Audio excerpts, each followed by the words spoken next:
Hello everyone and welcome to a new showcase video. Today, as you all requested, we are showcasing the optimized satellite positioning example. But before we dive into the example, I would like to present a short little slideshow presentation for you all. So firstly, I would like to touch upon the purpose of all these satellites orbiting Earth. Well, simply put, all of these satellites, they play a crucial role in countless aspects of modern day life as we know it.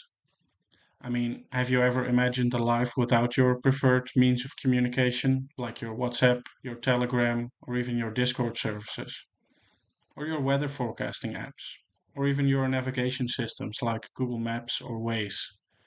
All of these services, as well as scientific research, are facilitated through all the satellites orbiting our Earth. As of earlier this month, there were approximately 5,000 active satellites orbiting our Earth, all on different missions, such as communications, which is the vast majority of satellites, as well as observation of the Earth, as well as technology development, navigation, and even space science. The vast majority of all these satellites, they orbit the Earth in the low Earth orbit, which is approximately between 500 and 1,000 kilometers in altitude. This is where the majority of the communication satellites orbit the Earth, as well as some navigation satellites. Then we have the medium Earth orbit, which is approximately between 5,000 and 15,000 kilometers in altitude. This is where a couple of Earth observatory satellites orbit, and as well a lot of navigation satellites. And the geostationary orbit, which is about 36,000 kilometers in altitude, that's where the majority of satellites orbit, which are focused on space exploration as well as Earth observatory. So, what are some challenges we face when we talk about satellite positioning? Well, the first and foremost challenge we encounter is actual coverage. We need to ensure that satellites which orbit the Earth, they cover the entire Earth's surface at pretty much all time, or as best as we can do, including very remote and hard to reach areas. As well as interference and resources, those are also pretty challenging aspects which we need to take into account. But for this example, we mainly focus on the coverage aspect. So to achieve a maximum coverage ratio, we have something called satellite constellations, which is nothing more than a group of satellites observing a certain area or a specific target to achieve the most optimal coverage ratio. And today we are showcasing how to make a constellation as effective as possible, basically, in terms of coverage.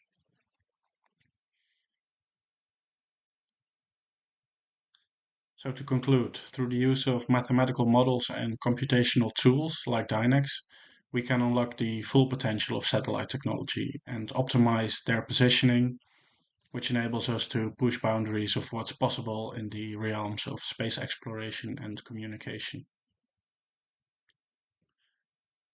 So without further ado, I would like to proceed to our showcase example.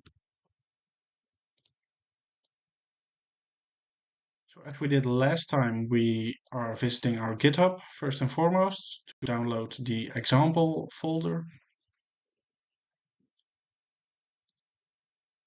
I'm going to download the zip again.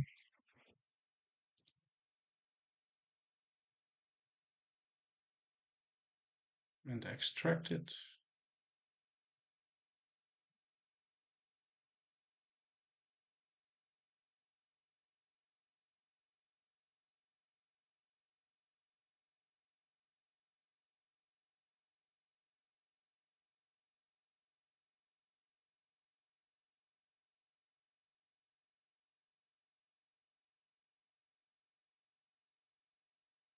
Cool. So as we did last time, I'm going to place these files in the example folder. And then we will launch the satellite optimization example.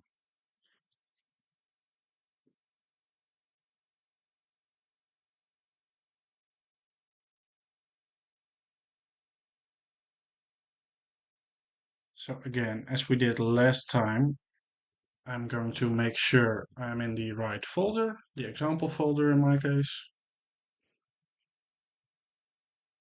And then we're going to check again if the Dynex SDK is properly installed by calling pip install Dynex.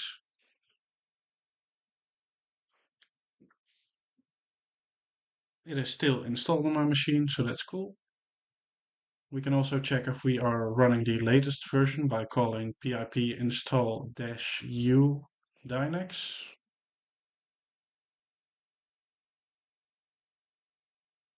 I am indeed running the latest version.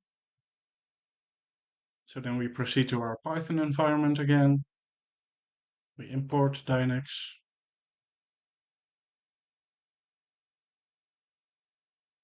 Then we're going to test if everything works as it should.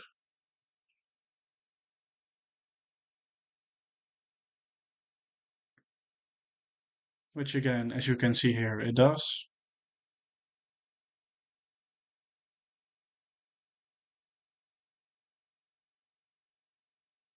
So first we are importing a few dependencies.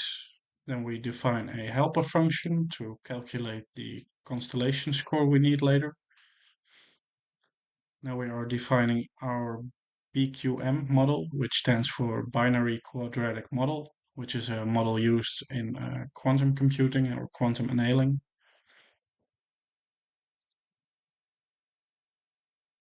Which is done. Calling a few more functions related to the constellation score later. So as you can see here, we are today using the small example file. Let me show you real quickly what that is.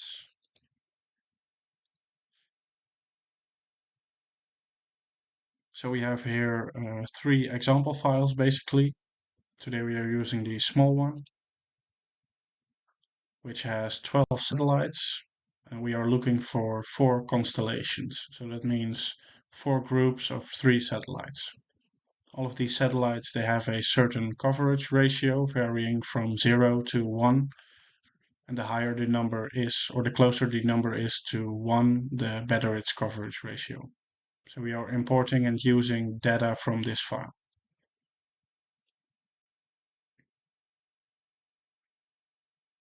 As you can see here, it read the file and says we have 12 satellites available and looking for 4 targets or 4 constellations to use.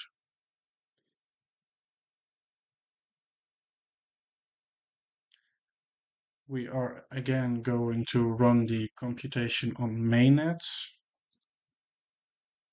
Let's use 100,000 quantum circuits today, because why not? And then we're gonna adjust the description a little bit.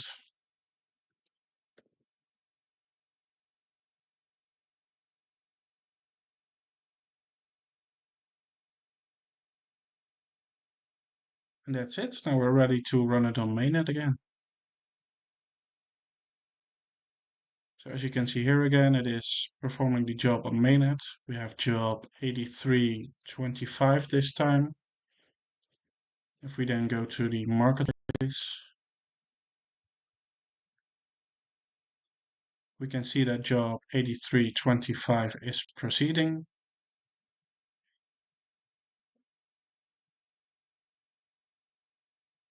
This shouldn't take too long. Let me see.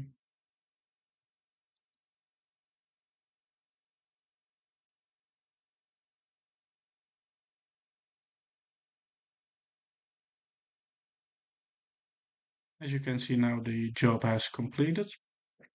The job itself took about 47 seconds, but the vast majority of the time mentioned here is used to push the job and the computation file to all the workers involved. So we can now go to the dashboard and see our completed job. As you can see here, job 8325 is completed. It cost me about 8.3 Dynex coins.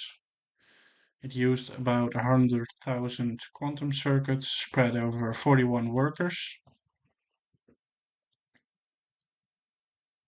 We can now visualize the results by calling this function. As you can see here, as an average over the 4 constellations we computed, we have a coverage score of 0.988, which is about 98.8% coverage, which is really good. And as you can see here, this is how the satellites should be positioned in Earth's orbit to ensure the maximum coverage ratio. And that is it for today, guys. I hope you'll enjoyed this showcase video again. I am working on more, and I'll keep you posted when I have them ready. Thanks for watching again. Enjoy the rest of your day. Take care. Cheers.